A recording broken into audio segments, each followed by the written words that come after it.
बिस्मिल्लाहिर्रहमानिर्रहीम। अस्सलाम वालेकुम टू ऑल व्यूअर्स। आज का हमारा जो टॉपिक है वो है डेंगी फीवर, डेंगी बुखार। जैसे हम सब जानते हैं कि जिस वक्त भी मौसम बदल रहा होता है, सर्दियों से गर्मियाँ आ रही होती हैं या गर्मियों से सर्दियाँ आ रही होती हैं, तो उस वक्त जनरली हमारे पास डेंगी के बहुत ज़्यादा पेशेंट्स आ जाते हैं। डेंगी बुखार एक वबा की सूरत में फूट पड़ता है। तो इसी हवाले से आज इस टॉपिक को रखा गया, डेंगी।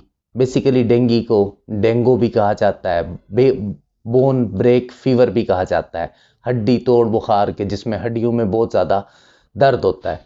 डेंगी बेसिकली एक मच्छर की वजह से होता है और इसका मच्छर अमूमन जो है वो साफ़ पानी के ऊपर आता है। जिस तरह हमारे पास मलेरिया एक डिजीज़ है, मलेरिया का मच्छर जो है वो भी गंदे पानी के ऊपर, जबकि डेंगी का मच्छर जो है ये साफ़ पानी के ऊपर आता है। दोनों फीमेल मच्छर की एक टाइप हैं, उससे होते हैं। लेकिन डेंगी जो है ये एज अ एपिडेमिक, इसे वबाई तौर पे कि ये फैलता है, एक से दूसरे की तरफ जाता है। और इसमें जनरली जो डेंगी के अंदर सिम्टम्स आती हैं, पेशेंट की जो कंडीशन आती है वो एक्यूट फॉर्म में बहुत ज़्यादा वर्स होती है, जिसकी वजह से हमारे यहाँ लोग बहुत ज़्यादा इसकी वजह से परेशान हो जाते हैं। तो डेंगी के जो जनरल अलामात हैं, उन अलामात के अंदर बुखार 104 से 107 डिग्री तक अमूमन कहा जाता है कि इसका पेशेंट को फीवर जो इनिशियल कंडीशन में हाई ग्रेड फीवर होता है, जो कि 104 105 तो जनरली हम देखते हैं, और बाज़ पेशेंट में ये 106 और 107 तक भी इसका फीवर चला जाता है। तमाम जिस्म की हड्डियों के अंदर दर्द, मसल्स के अंदर दर्द पेशेंट को महसूस होता है। जीआईटी की सिम्टम्स बड़ी प्रोमिनेंट होती हैं। पेशेंट को नौसिया फील होता है, खाने पीने को बिल्कुल भी दिल नहीं करता। इसके साथ डायरिया पेशेंट का जो है वो अकर करता है पेशेंट के अंदर। इसके अंदर डेथ बहुत रेयरली होती है। डेथ कब होती है? जब इसके पेशेंट के बहुत प्लेटलेट्स डाउन हो जाते हैं, पेशेंट के अंदर हेमरेजेस, ब्लीडिंग स्टार्ट हो जाती हैं, तो उसके अंदर जो इसकी शरह अमवात है, डेथ रेशो है, वो बहुत रेयर है। लेकिन कुछ पेशेंट्स के अंदर अगर इसको ट्रीट ना किया जाए तो ये कंडीशंस भी आती हैं। इसमें एहतियात बहुत ज़्यादा ज़रूरी है कि पेशेंट को कंप्लीट बेड रेस्ट दिया जाए, पेशेंट को आइसोलेट किया जाए, कि दूसरे लोगों से उसको साइड पर कर दिया जाए, ताकि चूँकि ये फैलता है एक से दूसरे की तरफ ना जाए। फिर इसके प्रिवेंशन के तौर पे जनरली घरों के अंदर मच्छर का स्प्रे किया जाए, साफ़ पानी जहाँ पर भी पड़ा हो उसे ढक के कवर करके रखा जाए, फुल स्लीव्स की शर्ट्स और चीज़ों को पहना जाए। ये तमाम इसकी प्रिकॉशंस हैं जो कि बहुत ज़्यादा ज़रूरी हैं डेंगी से बचाव के लिए। टेस्ट जो है डेंगी के लिए जनरली हम उसके अंदर ब्लड सीपी करवाते हैं, जिसके अंदर प्लेटलेट काउंट और डब्ल्यूबीसीज ये रिड्यूस पेशेंट के हुए होते हैं। फिर डेंगी सेरोलॉजी जनरली जो है 3 दिन के बाद, 3 से 5 दिन के बाद पेशेंट का पॉजिटिव आता है। उससे पहले डेंगी सेरोलॉजी जो है वो पॉजिटिव नहीं आता।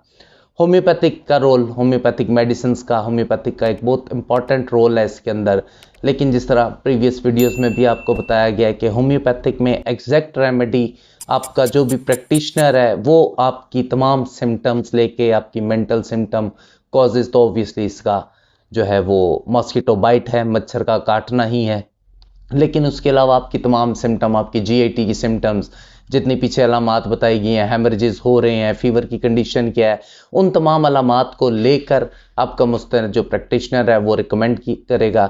लेकिन होम्योपैथिक में डेंगी को बहुत अच्छे तरीके से मैनेज किया जाता है। जो मेन इंपॉर्टेंट अद्वियात हैं डेंगी के हवाले से होम्योपैथिक के अंदर, उसका यहाँ पे जिक्र करते चलते हैं हम। सबसे पहली दवाई है उसके अंदर यूपेटोरियम परफोलेटियम जो है एक होम्योपैथिक की बहुत बड़ी रेमेडी है। और जो ब्रेक बोन फीवर यानी हड्डी तोड़ बुखार या हड्डियों में जो दर्द बुखार के अंदर होता है, उसके लिए एक बहुत की सिम्टम है इस दवाई की। और जिन पेशेंट्स को भी डेंगी होता है वहाँ पर यूपेटोरियम परफोलेटियम एक बहुत इंपॉर्टेंट रेमेडी है। सिम्टम इसकी ये है कि पेशेंट को शदीद बुखार होता है, हड्डियाँ टूटने का एहसास होता है, जिस्म में दर्द होता है और ठंडे पानी की प्यास होती है कि पेशेंट ठंडा पानी पीना चाह रहा होता है। और उसके अलावा इसके पेशेंट को स्वेटिंग आने पे साथ बाइलियस वॉमिटिंग होती है। बाइलियस वॉमिटिंग यानी जो वॉमिट आए और वो पीली सी वॉमिट आए, उसका जीआईटी चूंकि डिस्टर्ब होता है, तो वहाँ पे यूपेटोरियम परफोलेटम जो है एक बड़ी दवा के तौर पे होती है। और जब पेशेंट को स्वेटिंग होती है तो ऑब्वियसली स्वेटिंग होने से फीवर उसका रिड्यूस होता है, पेशेंट रिलीफ महसूस करता है।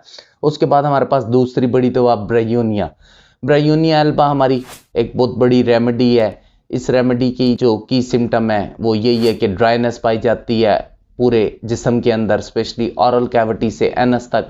पेशेंट को शदीद पानी की प्यास होती है, दर्द होता है पूरे जिस्म में, शदीद दर्द पाए जाते हैं, कॉन्स्टिपेशन जनरली होता है, जीआईटी के इश्यूज होते हैं और पेशेंट लेटा रहना चाहता है। चलने फिरने से इसके पेशेंट की तकलीफ तमाम बढ़ जाती हैं।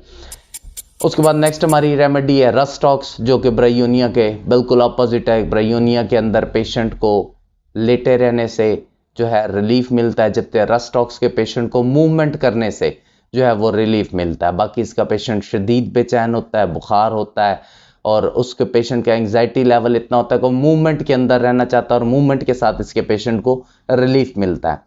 जलसीमियम हमारी एक इंपॉर्टेंट रेमेडी है। जलसीमियम के पेशेंट में नकाहत, वीकनेस बहुत ज़्यादा पाई जाती है, पेशेंट की ज़ुबान पीली होगी, इसके पेशेंट में प्यास बिल्कुल नहीं होती। जिस तरह भी हमने यूपेटोरियम पार्फोर ब्रायोनिया में देखा कि शदीद प्यास होती है, इस तरह जलसीमियम के पेशेंट के अंदर प्यास बिल्कुल नहीं पाई जाती। पेशेंट जो है बिल्कुल वीक, निढाल हुआ होता है और इसके पेशेंट को फीवर के साथ हेडेक स्वेयर होता है और हेडेक रिलीफ होता है जब पेशेंट यूरिन पास करता है। यूरिन पास करने पे रिलीफ मिलता है, तो वहाँ पे जलसीमियम हमारी एक इंपॉर्टेंट रेमेडी के तौर पे है। आर्सेनिकम एल्बम, आर्सेनिकम एल्बम एक पॉलीक्रिस्ट बहुत बड़ी रेमेडी है। पेशेंट में वीकनेस बहुत ज़्यादा पाई जाए, वीकनेस के साथ एंग्जाइटी, बेचैनी बहुत ज़्यादा हो, पेशेंट को घूंट घूंट ठंडे पानी की प्यास, पेशेंट चाहता है कि ठंडा पानी घूंट घूंट में पीता रहूं और रात को तमाम इसकी सिम्टम वर्स हो जाती हैं। इसके दर्द जो होते हैं वो तमाम जलनदार होते हैं कि हीट पेशेंट बॉडी के अंदर फील कर रहा होता है, लेकिन उसके बावजूद उसे रिलीफ भी हीट से होता है कि पेशेंट को गर्मी महसूस हो रही होती है लेकिन वो फिर भी ब्लैंकेट लेना चाहेगा, कंबल से, गर्मी से, उसको एक्सटर्नल हीट से पेशेंट को रिलीफ मिलता है। वहाँ पे आर्सेनिकम एल्बम हमारी एक बड़ी दवा के तौर पे सामने आती है। पल्साटिला हमारी एक बड़ी दवा है। पल्साटिला के अंदर एक तो प्यास नहीं होती, पेशेंट पानी नहीं पीता, हीट फील करता है इंटरनली लेकिन पानी नहीं पीता, खुली हवा में जाने की उसको ख्वाहिश होती है पेशेंट को। और इस दवा की एक बहुत बड़ी जो है क्वालिटी ये है कि ये प्लेटलेट्स को 10 ml के अंदर जनरली मेरी प्रैक्टिस के अंदर है और इमीडिएट पेशेंट के प्लेटलेट्स को बूस्ट अप करती है। आप एक डोज दें, पेशेंट के प्लेटलेट्स बड़ी जल्दी रिकवर होते हैं, तो वो जब प्लेटलेट रिकवर होते हैं तो ऑब्वियसली उसका डेंगू फीवर ठीक होने में बहुत ज़्यादा मदद मिलती है। उसके बाद हमारे पास क्रोटेलस हॉरिडस, डेंगू जब आया तो उस वक्त ये दवा मशहूर भी बहुत हुई। इस दवा के अंदर बेसिक जब जरियान खून, डार्क पैसिव कलर का ब्लड जिस वक्त मुख्तलिफ ऑरिफाइस से बॉडी की आना शुरू हो जाए तो वहाँ पे हमारे पास क्रोटेलस एक बहुत बड़ी जो है वो दवा के तौर पे होती है। प्लेटलेट्स को भी ये दवा इंक्रीज़ करती है। इसके पेशेंट को पेट में बर्फ़ का एहसास होता है कि जिस तरह बर्फ़ उसके पेट के अंदर किसी ने रखी हुई है और पेशेंट को उसके साथ पंखे की ख्वाहिश होती है कि हवा पंखे की, जिस तरह हमारे पास कार्बो वेजिटेबल्स भी हमारी एक रेमेडी है, उसके अंदर भी ये अलामत हमें मिलती है कि पेशेंट कहता है कि फ़ैन, बुखार होने के बावजूद वो कहे कि पंखा चला रहे और मुझे पंखे की हवा की उसे ख्वाहिश होती है। उसके बाद हमारी एक और बड़ी दवा है चाइना हमारा जनरली हर किस्म के फीवर के अंदर एक बहुत इफेक्टिव रेमेडी है। बेसिकली सिंकोना से बनती है और इस दवा का जिस वक्त भी बॉडी के वाइटल फ्लूइड लॉस हो जाए, पेशेंट में हैमरेजेस स्टार्ट हो गए हैं, पेशेंट को एक्स्ट्राऑर्डिनरी स्वेटिंग हो गई है, वॉमिटिंग बहुत ज़्यादा हो गई है, डायरिया बहुत ज़्यादा हो गया है, उसके बाद जो वीकनेस होती है उसके अंदर जो है चाइना एक इफेक्टिव रेमेडी है। पेशेंट का खाने पीने का दिल नहीं करता, उसका पेट ढोल की तरह गैस उसके अंदर इतनी भरी होती है कि उसका ढोल की तरह एग्जांपल दी जाती है कि उसका पेट तना होता है, जिसकी वजह से पेशेंट को भूख बिल्कुल भी नहीं लगती, पेशेंट एनेमिक होता है, पेशेंट को इंटरमिटेंट शिवरिंग होती है, तो वहाँ पर चाइना हमारी एक बड़ी दवा के तौर पे है। इसी तरह हमारे पास चिनिनम सल्फ हमारी एक बड़ी दवा के तौर पे है। चिनिनम सल्फ के अंदर भी इंटरमिटेंट फीवर पाया जाता है, पेशेंट बॉडी के अंदर हीट फील करता है, वीकनेस बहुत ज़्यादा होती है पेशेंट को, रात को पेशेंट को नींद नहीं आती। ये कुछ वो अहम अद्वियात हैं जिनके साथ हम डेंगू को, जनरली डेंगू के पेशेंट को मैनेज कर सकते हैं। लेकिन होम्योपैथिक में फिर भी मुस्तनद दवा आपके मुस्तनद होम्योपैथ ने आपकी टोटलिटी ऑफ सिम्टम के ऊपर सेलेक्ट करनी है। जज़ाकल्लाह, अस्सलाम वालेकुम। Thanks for watching. Leave your opinion in comments box.